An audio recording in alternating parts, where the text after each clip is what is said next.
කිසිම කෙනෙකුට දැන් මේ වෙනකොට ආණ්ඩුවට හිතවත් යම් ව්‍යාපාරිකෝ කීප දෙනෙක් එකතු වෙලා මේ වෙනකොට චෙන්නයි වරායනුයි තූතුකුඩි වරායනුයි පටවලා 15 වෙනිදා වෙනකොටම ගැසට් එක ගහන්න ඉස්සෙල්ලා චෙන්නයි වරායට හාල් ගෙනාවා.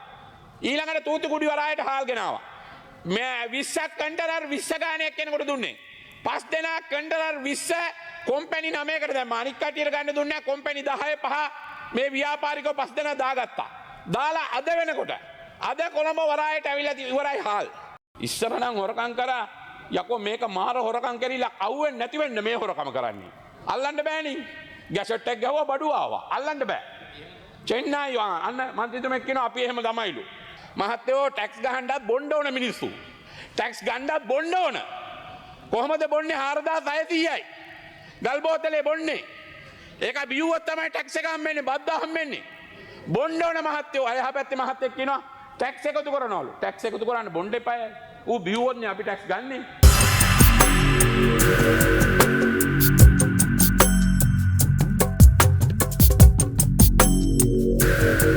අද අවාසනාවන්ත සිදුවීමක් සිදු වෙලා තිනවා වැලිගම ප්‍රාදේශ සභාවේ සභාපති වෙඩි තියලා ඝාතනය කරලා තිනවා. හැබැයි එතුමාගේ යට ගිය දවස යට ගිය දේවල් දැන් Facebook වල YouTube වල කියන ඒවා කියලා වැඩක් නැහැ. ඒ මනුස්සයා මිදිගම කොට්ටාසේ දිනලා සභාපති වෙලා තියෙන නීතියානුකූලව. දැන් සභාපති කෙනෙක් හැටියට තමයි එතුමා අද වෙඩි තියලා තියෙන ප්‍රාදේශ සභාව ASCII. මේ 88 89 මේ මෙතන ඉන්න මැති ඇමතිවරුත් ඉන්නවා හිරගෙවල් වල හිටපු අය. ඒ වුණාට දැන් ඒගොල්ලෝ මැති ඇමතිවරු. දැන් ඇමති. එයා හිරේ හිටියත් මොනවා කරත් 88 89 ඒගොල්ලෝ ඇමතිලා. ඒක නිසා ඇමතිමයි මන්ත්‍රීමයි. ඒ වගේම ප්‍රාදේශ සභාවේ සභාපති. දැන් අපිටත් අද බලපෑමක් තියෙනවා මූලාසනයේ මන්ත්‍රීතුමිය අපිටත් ආරක්ෂාව ආණ්ඩුවෙන් අයින් කරලා තියෙනවා මෙච්චර කාලෙ. ඒකට ඉතින් ආණ්ඩුව වග කියන්න ඕන අපිට මොනවා හරි වුණොත් අපි ආණ්ඩුවට ඍජුවම ප්‍රතිපහාර නිකුත් කරනවා ආණ්ඩුවේ වැරදි පෙන්නනවා. ඉතින් ආණ්ඩුවක විපක්ෂයක ඉන්නකොට ඒ ප්‍රශ්න තියෙනවා. ඒක මම මීට වැඩිය ගන්න කැමති නෑ. අද මේ අලලුණු මාස 3කට කලින් මං කිව්වේ මේ බද්ද ගහන්න කියලා. සභාව කල්තැබීමේ යෝජනාවක් ගෙනල්ලා මම මෙතනදී කිව්වා. දැන් මූලාසනයේ මන්ත්‍රීතුමිය තුවාලේ හොඳටම කුණු වෙලා තිබ්බන් පස්සේ තුවාලේ ගොඩ දාන්න බෑ. තුවාලේ කුණු වුණාම කකුල කපන්න වෙනවා. මේ අල බද්ද අද නෙවෙයි ගහන්න ඕන මාස 3කට කලින්. ලුණු බද්ද ගහන්න ඕන මාස 3කට කලින්. මේ ඊයේ පෙරේදා වැස්සට ඌව පරණගම අල කොටු ඉවරයි. වැලිමඩ අල කොටු ඉවරයි. දැන් අල කුණු වෙනවා. අල කොටු වලට ගම් වතුර ගහලා ලුණු කොටු ඔක්කොම ඉවර වුණා. ඊට මදිවට මේ ගෙනල්ලා තියෙනවා අල තව මාස 3කට. ගෙනල්ලා තියෙනවා ලුණු තව මාස 3කට තියෙනවා මේ වෙළඳ පොලේ. මේ මිනිස්සුන්ට මේ අද බද්ද ගහලා මේ බද්ද ගහන්න තිබේ මාස 3කට කලින්. එතකොට ගෙනාපු අල ටිකක් ඉවර වෙනවා ලුණු ටිකක් ඉවර වෙනවා. අල ගොවියටත් සහනයක් එනවා ලුණු ගොවියටත් සහනයක් එනවා. වැඩේ ඉවර වුණාට පස්සේ දැන් මේ ගහලා වැඩක් නැහැ. මේක තමයි වෙලා තියෙන්නේ මේ ආණ්ඩුවේ සමහර දේවල් තීන්දුව. හොඳ තීන්දුව ගත්තත් නරක තීන්දුව ගත්තත් ගන්නේ ඒ ජනතාවට කෙලවිච්ච වෙලාවට. ජනතාවට යහපතක් වෙන තීන්දුව ගන්න. මේක මාස 3කට කලින් කිව්වේ මෙතන මං සභාව කල්තැබීමේ යෝජනාවක් ගෙනල්ලා. නමුත් ඒ සිද්ධිය උනේ නැහැ. ඊළඟ එක දැන් පුන්නි සම්බයි ඊළඟට පාල් සම්බා කියලා වර්ග දෙකක් ගේන්න දැන් ගැසට් එක ගහලා තියෙනවා. ගැසට් එක ගැහුවේ කවදද? ගැසට් එක ගැහුවේ කැබිනට් එකට දාපු දවස මට මතක නැහැ. මං හිතන්නේ මේ මාසේ 13 වෙනිදාට ආසන්න දිනයක. හැබැයි ගැසට් එක ගැහුවේ 2015 වෙනිදා තමයි ගැසට් එක ගැහුවේ. මෙන්න මෙතන වෙලා තියෙනවා ලොකු වංචාවක්ද හොරකමක්ද සහයෝගයක්ද සපෝට් එකක්ද කියන එක අපි දන්නේ නැහැ. අද මේ 15 වෙනිදා ගැහුවා ගැසට් එක. ගැසට් එකේ ගහලා තියෙන කොහොමද දන්නවද? 28 වෙනිදා වෙනකොට නැව්ගත කරන්න ඕන. 15 ගැසට් එක ගැහුවා 28 වෙනකොට හාල් ගෙනලා ඉවර වෙන්න ඕන. හාල් නැව්ගත කරන්න ඕන. ලබන මාසේ 15 වෙනකොට හාල් ගේන්න ඕන. කියන එක තමයි ගැහුවේ. කිසිම කෙනෙකුට දැන් මේ වෙනකොට ආණ්ඩුවට හිතවත් යම් ව්‍යාපාරිකෝ කීප දෙනෙක් එකතු වෙලා මේ වෙනකොට චෙන්නයි වරායනුයි තූතුකුඩි වරායනුයි පටවලා 15 වෙනිදා වෙනකොටම ගැසට් එක ගහන්න ඉස්සෙල්ලා චෙන්නයි වරායට හාල් ගෙනාවා. ඊළඟට තූතුකුඩි වරායට හාල් ගෙනාවා. මේ 20ක් කන්ටේනර් 20 ගානක් කෙනෙකුට දුන්නේ. 5 දෙනා කන්ටේනර් 20 කොම්පැනි 9කට දැම්මා. අනික් කටියට ගන්න දුන්නේ කොම්පැනි 10 5 මේ ව්‍යාපාරිකව 5 දෙනා දාගත්තා. දාලා අද වෙනකොට අද කොළඹ වරායට ඇවිල්ලා ඉවරයි හාල්.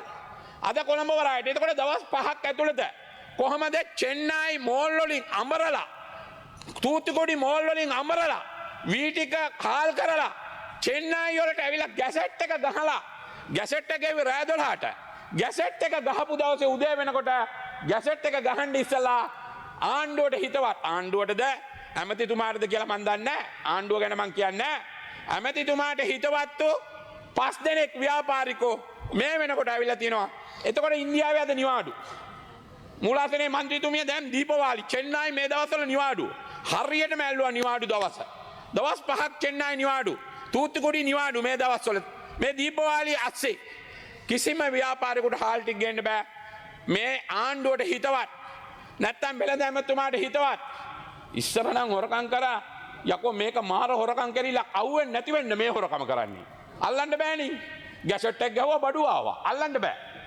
චෙන්නයි අන්න මන්ත්‍රීතුමෙක් කියනවා අපි එහෙම ළමයිලු අයියෝ මන්ත්‍රීතුමා මොකද්ද ඔයා කතා කරන්නේ ජාතික ජනබලවේගයද ඔයා එහෙම කියන්න එපා මේ ආණ්ඩුවේ මොකද කරන්නේ අද ගෙනල්ලා අද වෙනකොට ගේනවා අනිත් කිසි කෙනෙකුට ගේන්න බෑයි අනිත් අයට ගේන්න බෑ දැන් චෙන්නයි නිවාඩු දැන් තූතුකුඩි නිවාඩු ඉන්දියාවෙන් ගන්න බෑ 28 වෙනිදාට නැව්ගත කරන්න බෑ 28 වෙනිදා වෙනකොට බඩු පටවන්න බෑ අනිත් කිසිම ව්‍යාපාරිකයෙකුට ගේන්න නෑ 28 වෙනිදා වෙනකොට දැන් ආණ්ඩුවට හිතවත් ඇමතිතුමාට හිතවත් ව්‍යාපාරිකයෝ එකතු වෙලා දැන් හාල් ගේනවා එතකොට මොකද උනේ හාල් මෝල්කාරෝ මෙහෙ තිබ්බ කීරිසම්බ 360ට බික්කා මූලාසනේ මන්ත්‍රීතුමිය හොරෙන් හරි 260ට ගැහුවට 260 පාලන මිල ගැහුවට කීරිසම්බ කොහෙවත් 260ට ගන්න තිබ්බේ නැහැ මිනිස්සු මෝල්කාරෝ 320ට 340ට හාල් විකුණලා ඉවරයි එතකොට මෝල්කාරොත් ගොඩ දැන් එනවා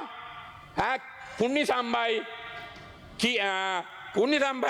අනිත් හාල් එකයි දැන් දෙකම එනවා හැබැයි පාල් සම්බා රුපියල් 260ට විකුණන්න වෙන්නේ නැහැ පාල් සම්බා විකුණන්න වෙන්නේ 340ට හැබැයි පුන්නි සම්බා 260ට විකුණන්න පුළුවන් වුණොත් අපේ රටට ඒකවත් හාල් වලට ගෝවියාට එක්ක තියෙන්න ඕන එක්ක පාරිභෝගිකයට තියෙන්න ඕන එක්ක ගෝවියා කන්න ඕන එක්ක පාරිභෝගිකය කන්න ඕන රුපියල් 65ක් බද්ද ගහලා තියෙනවා මේ හාල් ගෙන එක එක්ක 725ක් රුපියලක් ගහලා කණේ කාට දෙන්න ඕන බද්ද අඩු කරලා 165ක බද්දක් ගහපු එක අඩු කරලා කණේ කාට රුපියල් 200ට කාපල්ලා 150ට බත් කාපල්ලා කියලා හාල් කණ්ඩ එක්ක කනමිනියට දෙන්න දැන් කනමිනියටත් නෑ ගෝවියාටත් නෑ ගෝවියාට අර මෙන් හාල් ආනයනය කරනකොට ගෝවියාගේ බඩට එක පැත්තකින් වදිනවා කනමිනියගේ අත පැත්ත බඩට එක පැත්තකින් වදිනවා මේක දෙපැත්තක් මොකද්ද මූලාසනේ මන්ත්‍රීතුමිය එක්කෝ කනමිනියට බද්ද අඩු කරලා ගෙනත් දෙන්න ඕන කාපල්ලා එක්කෝ ගෝවියාට දෙන්න ඕන පොහොර තානාධාරය හරි නැත්තම් අතින් සල්ලි හරි දීලා හදපල්ලා මේක හදලා ඉවරලා අපේ රටේ මිනිස්සුන්ට කන්න දීපල්ලා කියලා මේක දෙකෙන් එකක් වන්න දැන් හාල් එනකොට 28 වෙනිදාන් පස්සේ ආය හාල් නැව්ගත කරන්න බෑ දැන් ලුණු කන්ටේනර් 800ක් තියෙනවා වරායේ මේ විදියට ගැසට් එක ගහලා නවත්තලා ගෙනාපු ලුණු ආන්න දිය වෙනවා වරාය ඇස්සේ ගෙනාපු ලුණු දිය වෙනවා අඩුම වශයෙන් ඒ ලුණු ටික දීලා රුපියල් 50ට හරි ලුණු පැකට් එක දුන්නා නම් මේ රටේ මිනිස්සුන්ට මොකද වෙන්නේ ගැහුවා ගැසට් එක ලුණු ටික නැවැත්තුවා දැන් ලුණු ටික වරායි හාලුත් 28 වෙනිදාන් පස්සේ ගෙනාවොත් 28 වෙනිදා රෑ 12ට ඉස්සලා නැව්ගත කරලා තියෙන්න ඕන අන්න ඒක තමයි ගැසට් එකේ නීතිය ඔක තමයි ඉතින් තත්ත්වේ ඔහොම කොහොමද කරන්නේ ඒ වගේම දැන් හාල් ඒ ගැන කතා කරා දැන් මේ අරක්කු ගැන කතා කරා මහත්තයෝ ටැක්ස් ගහන්නත් බොන්න ඕන මිනිස්සු ටැක්ස් ගන්නත් බොන්න ඕන කොහොමද බොන්නේ 4600යි ගල් බෝතලේ බොන්නේ ඒක බියුවොත් තමයි ටැක්ස් එක හම්බෙන්නේ බද්ද හම්බෙන්නේ බොන්න ඕන මහත්තයෝ අය හැපැත්තේ මහත්තයෙක් කියනවා ටැක්ස් එකතු කරනවලු ටැක්ස් එකතු කරන්න බොන්න එපායි ඌ බියුවොත්නේ අපි ටැක්ස් ගන්නෙ රුපියල් 2000ට ගිය ආණ්ඩුවෙත් මං කිව්වා හැබැයි ගිය ආණ්ඩුවෙත් කරේ නැහැ ගිය ආණ්ඩුවත් කෙලව ගත්තා රුපියල් 2000ට 2500ට බොනේ කාට බෝතලේ දෙන්න පුළුවන් අද ගම්වල කතිපු වට වෙලා විවල වෙලා තියෙන්නේ සබ්බොන රුපියල් 2000ට 2500 අරක්කු බෝතලේ දෙන්න පුළුවන් ඊළඟ එක රංග දිසානායක මහත්තයා කියනවා මේ ඔක්කොම දූෂිතලු 160ක් රජයේ ආයතන දූෂිතලු එහෙමනම් අධ්‍යාපන අමාත්‍යාංශය දූෂිතයි මේ පාර්ලිමේන්තු කටයුතු එක දූෂිත වෙන්න ඕන බන්ධනාගාරය දූෂිත එක වෙන්න ඕන පොලිසිය දූෂිත වෙන්න ඕන ආරක්ෂක අමාත්‍යාංශය දූෂිත වෙන්න ඕන ජනාධිපති කාර්යාලය දූෂිත වෙන්න ඕන ඇයි යකෝ 160ක් රජයේ ආයතන දූෂිතයිලු එයාගේ නෝනලා දෙන්න වැඩ කරපු බැංකුව දූෂිත නැද්ද? එයාගේ මහ බැංකුවනේ හිටියේ. මං එදා කිව්වනේ කියන්න කියලා කවුද මේ අර්ජුන මහෙන්දන්ට පාස්පෝර්ට් එක රිලීස් කරේ කියලා කියන්න බැරි වුණා. රජයේ ආයතන ඔක්කොම දූෂිතයිලු. දූෂිත නම් ආණ්ඩුව කියන්න බෑ මේ අහවල් රජයේ ආයතන දූෂිතයි කියලා. ඒවා කියන්නේ රජයේ ආයතන ඔක්කොම දූෂිතයි. ඒ වුණාම මේ පාර්ලිමේන්තුවේ මහලොකම් ලේකම්තුමිය ඇතුළු මේ සියලු දෙනා දූෂිත වෙන්න ඕන. එහෙම නෙවෙයි. එයා කියන්න ඕන මොන ආයතනද රජයේ දූෂිත කියලා. ඒක තමයි ඊළඟ එක.